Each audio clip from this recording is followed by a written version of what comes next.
I've always believed that trust is the foundation of true love. Without it, love is just an illusion, appealing on the outside but hollow on the inside. This belief was tested in the most painful way imaginable. My name is Vincent, and I was once engaged to a woman named Casey. We spent years together, building what I thought was a solid future. But everything fell apart the night I discovered her secret. She was still seeing another man. That revelation turned my world upside down, and I want to explain exactly how it all fell apart. Casey and I met at a mutual friend's housewarming party. What began as a casual conversation turned into hours of deep connection. There was an undeniable chemistry, and we exchanged numbers before parting ways. At first, our relationship was laid back, coffee dates, quick lunches squeezed into our busy schedules. But those short moments soon grew into something more significant.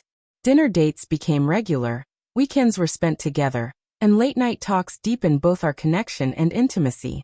Eventually, we became an official couple. Our relationship developed naturally, without feeling rushed or stagnant. After a couple of years, Casey started spending nearly every weekend at my apartment from Friday evening to Sunday night. It felt effortless, like we were building a life together. Though she never fully moved in, my larger apartment became our default space. I visited her place occasionally, but it never seemed practical to stay there for long stretches. One thing that stood out about Casey was her openness. She was always candid about her past, her exes, family struggles, even personal mistakes. There were no secrets, or so I thought. She frequently talked about a childhood friend, someone she referred to as a brother, always there but never romantic. I trusted her completely. Eventually we got engaged. Her face lit up with joy when she said yes, and we began planning our future together. We discussed wedding venues, dreamt about our honeymoon, and envisioned the home we would share.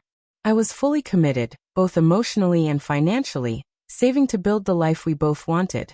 Everything seemed to be falling into place, like we were moving in sync. But sometimes, the most convincing facades hide the harshest truths. It all started on an ordinary Friday evening. Casey came to my apartment with her weekend bag, her usual bright smile in place. Over dinner, she casually mentioned that she would need to leave early the next day to visit her parents for a family matter. I didn't press her for details. She had always valued her space, and I respected that. After dinner, we sat on the couch to watch a movie we'd been wanting to see. Halfway through, Casey rested her head on my shoulder and dozed off, as she often did when tired. I wrapped an arm around her, letting her sleep as I finished the film. But her phone kept buzzing on the table. I assumed it was a group chat or something trivial. When the movie ended, I leaned over to wake her and glanced at her phone's lock screen. The messages weren't from a brother-like friend. They were too intimate. Without thinking, I entered her passcode, one we had shared as a sign of trust. I expected to see nothing unusual, but what I found shattered my world. The texts were filled with flirtation, affection, and inside jokes. They had made plans for the next day, and one message stood out. "So excited for tomorrow," he wrote. Casey replied with a heart emoji saying, "I'm visiting family, so we're all set." She'd sent that message just hours earlier, during our dinner. I didn't wake her up. I sat there, frozen, staring at her peaceful face, my chest tightening as my thoughts spiraled. How long had this been going on? Had I missed the signs? Was I not enough for her? Why would she deceive me to spend time with someone else? The questions kept circling in my mind. The next morning, Casey woke up as if nothing was wrong. She kissed my cheek, brushed her teeth, and started packing her bag, talking about how much she would miss me and promising to cut work early next time to spend more time together. Her words felt rehearsed, like a script. I barely responded, my mind heavy with the truth I had just uncovered. When she noticed my silence and asked, "Are you okay?" I muttered a vague reply. She laughed and teased, "Already missing me?" as she playfully nudged me. I managed a weak smile, but inside, I was choking on the words I couldn't say. As she was about to leave, I followed her to the door as usual. Normally, I would open it, she'd kiss me, and then leave with a smile. But this time, I didn't offer my usual goodbye. Instead, I looked her in the eyes and said, "Enjoy your date." Her expression shifted immediately, confusion, then panic. What? What do you mean? She stammered, her voice trembling. I raised my hand gently and said, no need to explain. I know. Then I shut the door. The silence was short-lived. Soon, frantic knocking echoed through the apartment, followed by muffled sobs. She pleaded through the door, begging me to listen. My phone buzzed nonstop with her messages. Please let me in. I can explain. It's not what you think. I'm not going. I'll cut him off, I swear. I stared at the screen, her words blurring together. She claimed it meant nothing, but the lies surrounding a so-called family visit told a different story. I didn't respond. I didn't open the door. Hours passed with her knocking, crying, and texting, but she finally left. However, that wasn't the end. Days turned into weeks, and each morning brought a flood of messages from her. They were desperate and unfiltered, sent at all hours. Please talk to me. I never meant to hurt you. I miss you. One late night, she wrote, I know I don't deserve forgiveness, but I'll keep trying until you tell me to stop. I never blocked her, but I hardly opened her messages. I let them pile up on my lock screen.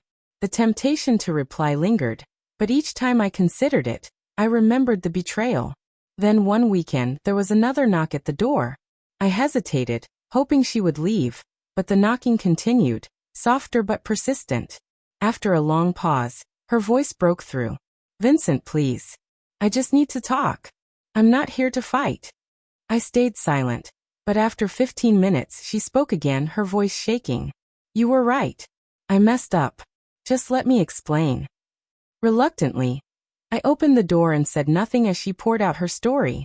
She admitted that she had been confused, drawn to a past she missed but didn't love. She confessed to lying, thinking I would never find out, which made her feel safe in her deception. She insisted it meant nothing, but the secrecy revealed a different truth. I listened to her until she had no more words. When she looked at me, waiting for a response, I asked the question that cut to the heart of it all. If I hadn't seen those messages, would you have told me? She froze. Her mouth opened and closed, her gaze dropping to the floor. The silence was deafening. The truth was clear. If I hadn't discovered her secret, she would have continued meeting him and come back with a smile, all while planning our wedding as if nothing had happened.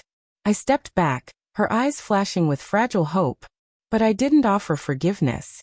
Our engagement was built on lies, I said calmly. I won't build a marriage on that. She tried to speak, but I raised a hand gently, signaling the end. Don't contact me again. Don't come back. This is over.